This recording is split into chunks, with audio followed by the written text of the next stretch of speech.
Hi there, future educators as well as current. I'm just going to quickly go over Lee Canter's assertive discipline model. So we're going to start with, what is it? Assertive discipline is a method of classroom management that was created in the 1970s by Lee and his wife, Marlene Canter. It's also considered the take control approach because teachers control the classroom in a firm but positive manner. The goal is really to create this calm and caring classroom environment that focuses on catching students being good rather than just always being bad and yelling at them. A little bit on Lee Canter himself. He was born in 1947 and graduated with a bachelor's from California State University, and then went on to get his master's in social work from the University of Southern California. He began working as a social worker in 1970 for children, and by the mid-70s, he was already forming these theories and pushing out some best-selling books with the help of his wife. The reason why this method was even formed by them is because they found that classrooms were lacking in organization and teachers were not sufficiently trained in management. They were having no control over their classrooms at all. So they theorized that teachers and students had rights and needs that just were not being met. So the basic principles were founded of this discipline. Teachers have the right to teach, students have the right to learn. That's definitely the biggest part of assertive discipline. Teachers must develop clear, consistent, and fair rules. Fair, of course, not always being equal. Teachers must specify consequences for good and bad behavior. There's no acceptable reason for misbehavior according to the Canters, and behavior is humanely managed. So some of these student rights, they have the right to know what's expected of them by the teacher. They have a right to have teachers who help limit inappropriate self-destructive behavior in their classrooms, because that's just going to take away from the learning and teaching of everyone. Students have a right to choose how to behave with a full understanding of the consequences that will immediately follow. Extremely important to have students be aware of expectations so that when they make a choice, they know what's going to happen. And also, of course, they have a right to have access to constant encouragement. We should always be praising. We want to catch students being good. Teachers, we have the right to establish these optimal learning environments through rules and procedures. We have a right to expect our students to behave, which is right here. Request and expect appropriate behavior.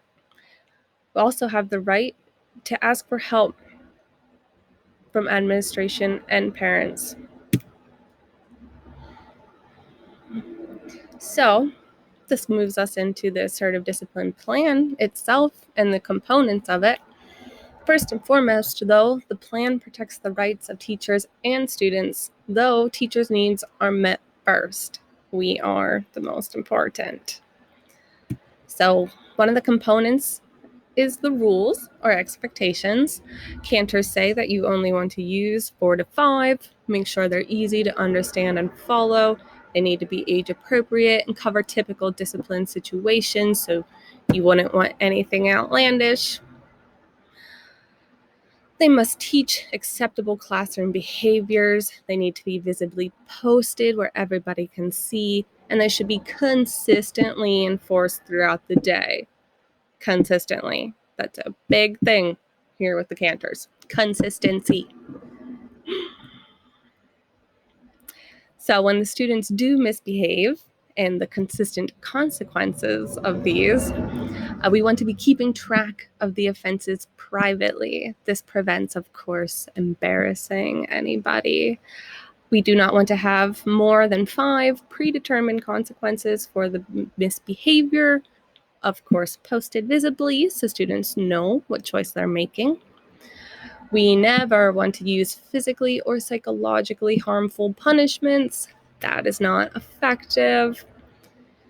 And to always, here it is, consistently and immediately apply consequences. Do not flip-flop day to day when you're going to react to misbehavior. React every time, right away. And then the Canters really specify this discipline hierarchy. So what that means, of course, is just increasingly harsh consequences.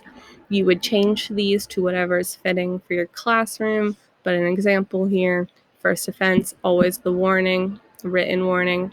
Second offense could be some loss of free time. Maybe the third offense, calling home. Fourth offense, it's out of my hands. Maybe that would be your fifth offense. You could make some others in the middle there. It's really whatever works for you in your classroom. And then on the other hand, of course, when students are exhibiting good behavior, we want to, again, consistently and immediately give the praise. Always be looking for it, always be reacting. Some examples of rewards and praise, write positive notes to parents, give good behavior awards, grant special privileges, offer material rewards. You see the teacher here filling her jar with marbles. Once that's filled, the entire class will get a reward. Very effective method. So in order to implement the assertive discipline plan that you have now created, before you do it, of course, you want to create it. So develop those clear expectations, determine your consequences for both positive and negative. You want to seek approval from administrators and plan to notify the parents of this plan. So to effectively then implement this into your classroom, introduce it like any other plan. It's not special. Explain the reason for these rules and why they are necessary. Teach them and check for understanding. Provide the students with a copy. This is an important part of the Canter's method to implement their model. They want you to provide the students with a copy to sign off on and to also take home to their parents or guardians to have them sign off on it as well and return it back to you, the teacher. This way, everyone is aware of your rules. And then begin enforcing immediately, consistently. Consistency. And after implementing, make sure these rules and consequences are visibly posted. That way nobody is forgetting or using an excuse. Well, I didn't know. Continue to check for understanding, reteach when necessary, retrain when necessary. Praise appropriate behavior consistently and immediately.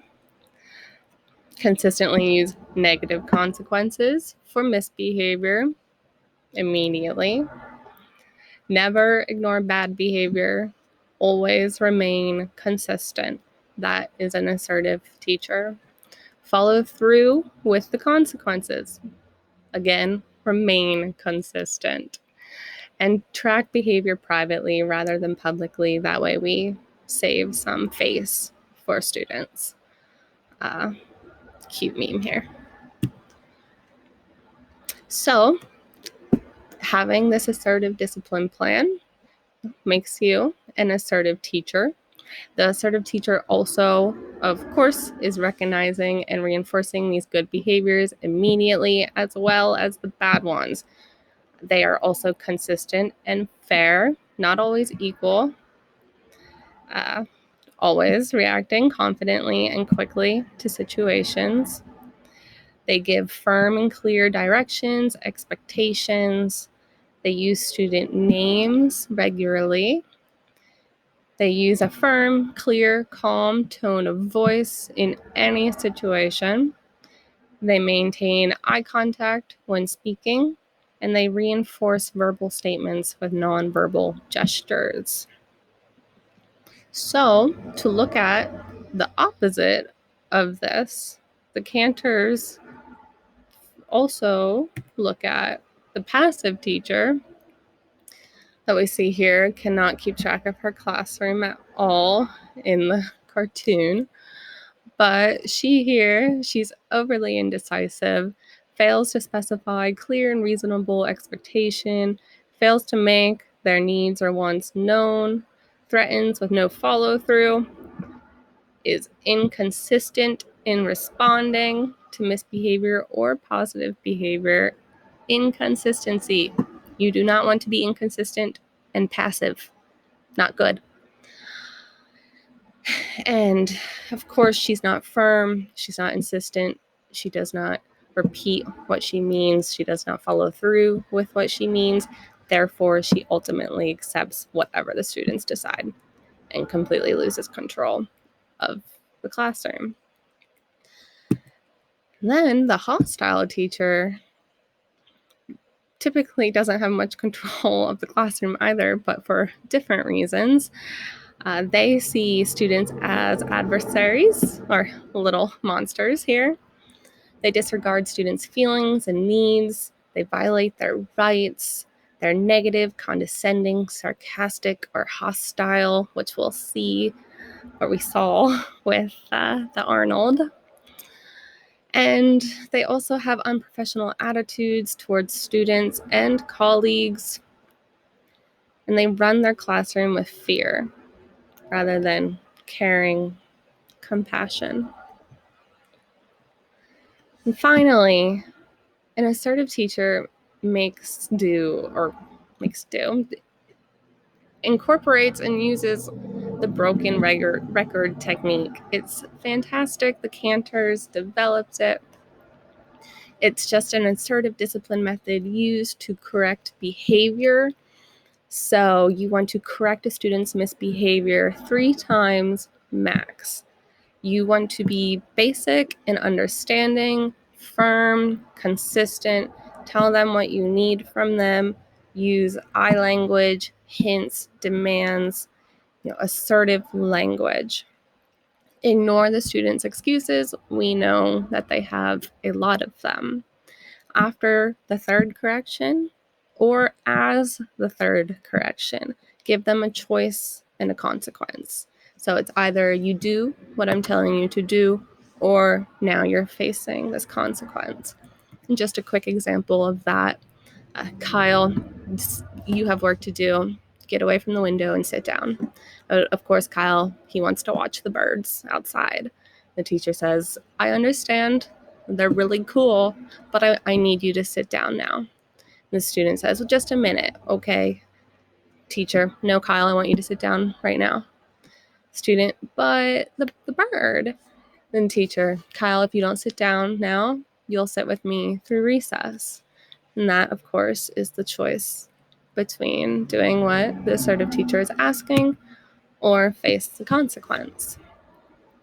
So that's a bit about Lee Canter's assertive discipline. We'll go into a little bit of this more later.